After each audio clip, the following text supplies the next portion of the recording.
You think you know what hell looks like? Let me paint you a different picture.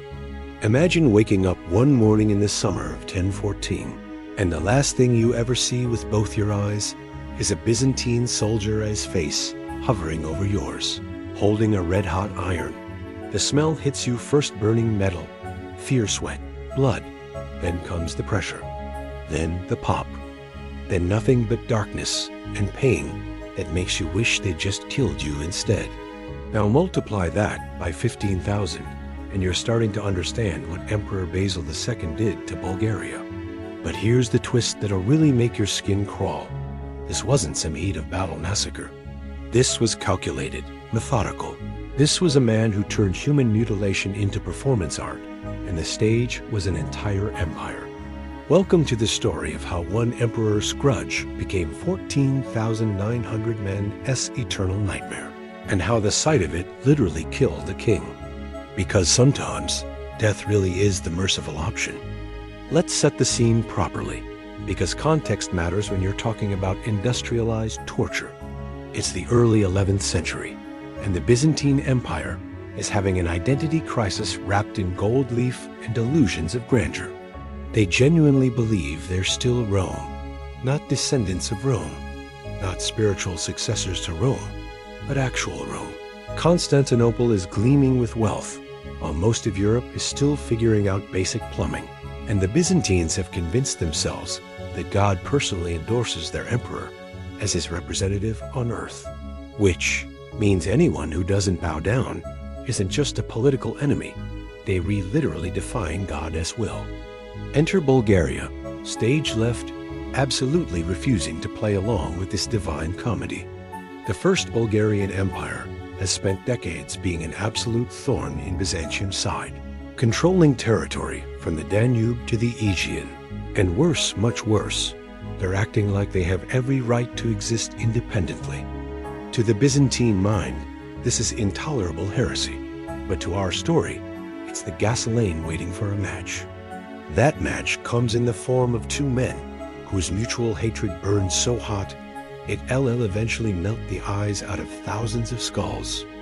On one side, you've got Basil II, an emperor so obsessed with military efficiency that he never married, never had kids, barely even attended his own court ceremonies unless absolutely forced. The man treated being emperor like other people treat middle management. It's just the job you do while you busy with what you actually care about, which in his case was grinding his enemies into historical footnotes. Byzantine sources describe him as having piercing blue eyes that could make veteran generals nervous. And here, as a fun detail, the history books love to gloss over, he was pathologically incapable of forgiving anyone who crossed him. Remember that. It becomes very important when we get to the blinding part. On the other side, we've got Tsar Samuel of Bulgaria, a warrior king who understood something crucial about fighting empires. You can't win by playing their game. So he didn't. He used mountains, guerrilla tactics, and sheer bloody-minded stubbornness to make the Byzantines pay for every inch of Bulgarian soil. And in 986, he handed Basil a defeat so humiliating it would fester in the emperor's mind like an infected wound for almost 3 decades. The Battle of the Gates of Trajan was a masterclass in mountain ambush warfare. Samuel let Basil's entire army march into a narrow pass, then dropped on them from the heights like a nightmare made of arrows and Bulgarian fury. Basil himself barely escaped with his life, abandoning his soldiers, his treasury, and most importantly, his dignity. For an emperor who believed he was God's chosen instrument, this wasn't just a military setback. This was cosmic humiliation. And here is where Basil's complete inability to let things go becomes a defining feature of Balkan history for the next generation. He didn't immediately launch a counterattack. He didn't rage and storm and make stupid decisions. No, he went cold. He spent years consolidating power, crushing internal revolts, and planning, always planning. Because in Basil's mind, this wasn't about territory anymore. This was personal. This was about making Samuel understand exactly what happens when you embarrass God's representative on. Earth. Starting in the late 980s, Basil began what would become his life's obsession, the systematic destruction of Bulgaria. And this wasn't going to be about glorious battles or honorable combat. This was going to be about making an entire nation suffer. Every single year, like clockwork, Basil would campaign into Bulgarian territory. He didn't seek decisive battles. He burned crops. He destroyed infrastructure. He captured fortresses and then demolished them so thoroughly that archaeologists today struggle to find their foundations. It was warfare, a slow-motion genocide, and the Byzantine chroniclers described it with chilling bureaucratic precision. The emperor continued to invade Bulgaria each year and destroy everything in his path. Think about what that means for regular people caught in the middle. Every summer, you'd hear the Byzantines were coming. You'd watch your crops burn, your villages razed, your food supplies destroyed. Even if they passed by your specific hamlet, you'd starve next winter anyway because the regional food system was shattered. Samuel fought back brilliantly. The man was a defensive genius, but it was like trying to stop a glacier with a spear. The Byzantines had more men, more money, more everything. They could take casualties and keep coming. Bulgaria couldn't. By the early 1000s, fortresses that had held for decades were falling. Bulgarian nobles were defecting. The empire was being strangled to death, one campaign season at a time. And Samuel, now an old man, probably in his 60s, was watching his life's work crumble. And that's when desperation made him dangerous. July 1014. Samuel decides he's out of options. He can't win a war of attrition against an empire that treats warfare like a hobby. So he's going to force one decisive battle that'll make Basil reconsider this whole destroying Bulgaria thing. He finds what he thinks is the perfect spot, the Kleidion Pass, a narrow gorge where he constructs a massive fortification blocking the entire valley. Behind it, he positions everything Bulgaria has left, maybe 12 to 15,000 men, the cream of what remains of Bulgarian military power. The plan is beautifully simple. Basil can't go around the mountains, so he'll have to come through, and when he does, the Bulgarians will slaughter them in the narrow confines. It's Trajan's Gate all over again, except this time Samuel's on defense. When Basil arrives and sees the fortification, he must taste the irony being trapped by the same geographic advantages Samuel used decades ago. But here is the thing about holding grudges for 30 years while commanding the resources of an empire: you learn patience. Basil orders frontal assaults on the Bulgarian wall. For days, maybe a week, the Byzantines throw themselves against Bulgarian defenses and get shredded.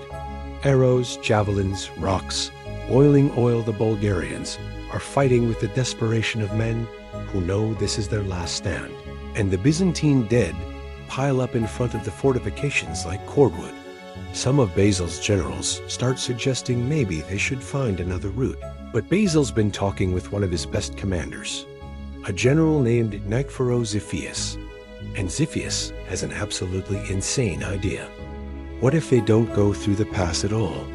What if they go over the mountain? The Belasitsa range is in some gentle hill country. It's rugged wilderness with no trails where one wrong step means tumbling to your death. But if it works, they'd emerge directly behind the Bulgarian army.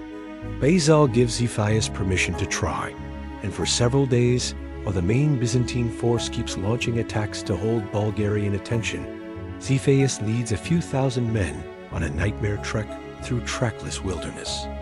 They're navigating goat paths with full equipment, trying to stay quiet, knowing one Bulgarian scout could mean death for everyone. Then, on the morning of July 29th, everything comes together in the worst possible way for Bulgaria. The Bulgarians are at their positions, exhausted but triumphant because they've held the pass for days. The Byzantines are launching another attack at the wall. And then from behind the Bulgarian lines comes the sound that must have stopped every heart Byzantine war cries. Xiphias had made it. His force emerged from the mountains directly behind the Bulgarian army. The psychological shock was absolute. Imagine being a Bulgarian soldier You've been fighting for days. You're winning. And suddenly there are enemy soldiers coming from the direction that's supposed to be safe, from the direction of your own camp. According to the sources, the Bulgarian defense collapsed almost immediately. Men abandoned their positions and tried to flee, but here is the horrible genius of their situation.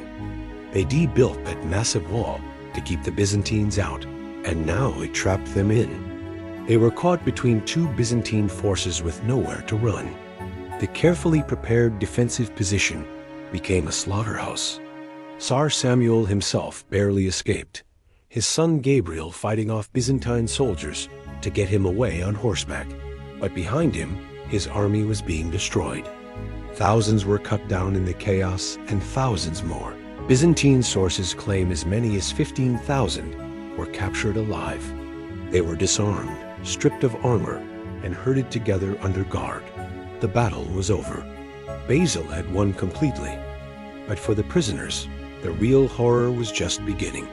What happened next is so methodically cool, it barely seems real, except we have multiple sources confirming the basic facts. Basil could have done anything with these prisoners. Ransom them for gold standard practice that would enrich his treasury. Execute them brutal, but quick and understood within medieval warfare's rules. Enslave them, incorporate them into his own army, hold them as hostages. But he did none of these things.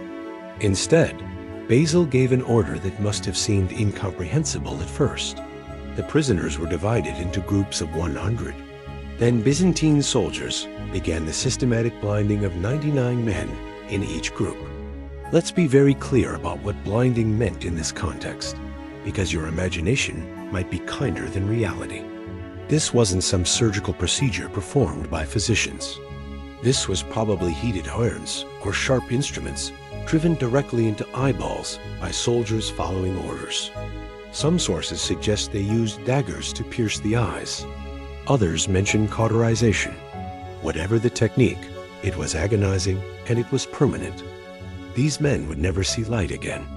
They'd be dependent on others for survival, unable to work most jobs, unable to ever fight, marked forever by what had been done to them. But here's the truly diabolical genius of Basil's plan. The 100th man in each group wasn't completely blinded. He was left with one eye, one single eye. Why? Because someone needed to lead the blind men home. This wasn't mercy. It was the opposite of mercy. It was ensuring that the message would be delivered in the most visceral, horrifying way possible. These one-eyed men were given a new purpose: guide their sightless comrades back to Tsar Samuel so he could see exactly what happened to an army that defied Byzantium. Now, modern historians debate the numbers, and it's likely 15,000 is an exaggeration, and that neat ratio of 99 blind to 1 one-eyed is too perfect to be literally true. Medieval chroniclers loved dramatic numbers that made theological sense. But the core event? A mass blinding on a scale unprecedented in warfare? That definitely happened. Think about the logistics of this for a moment. This wasn't something done in battle's heat. This took time. Days, probably. There had to be organization.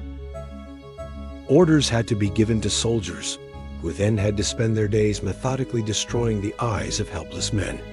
Prisoners had to be processed group by group, and through all of it, the screaming, the begging, the smell of burning flesh and blood, men in the back of the line watching what was being done to the men at the front, knowing their turn was coming. How do you maintain your humanity while doing that? How do you go home after a day of blinding dozens of men and eat dinner and sleep? Or maybe that's the point, maybe. Basil understood that true terror requires turning the act of cruelty into something mundane, something bureaucratic. When the blinding was complete, Basil gave these men one final order: go home. Tell your king what happened. Show him what the Byzantine Empire does to those who resist. And so began one of history's most horrifying processions. Thousands of men stumbling in absolute darkness, their faces masks of dried blood and fluid from ruined eyes. Many were suffering from infection. This is medieval warfare. Nothing was sterile. and eye injuries were especially prone to going septic. Some were certainly dying from their wounds as they walked, the pain constant and all-consuming. And each group of 99 blind men was led by a single half-blind man who could see just enough to witness the full scope of what he was leading. The march probably took weeks. These men weren't moving quickly. They had to beg for food along the way. Local villagers must have stared in horror at this endless column of mutilated soldiers. When this procession finally reached Tsar Samuel in late summer, the old king was waiting for news from the battle.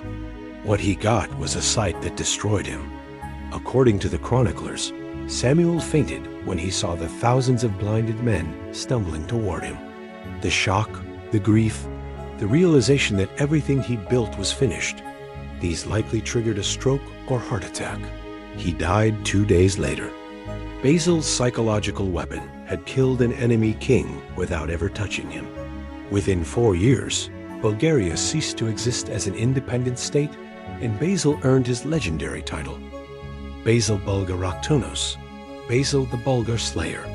The blinding of the Bulgarian army remains one of history's most chilling examples of psychological warfare terror weaponized on an industrial scale, transforming individual tragedy into mass horror that broke not just an army but an entire nation's will to resist.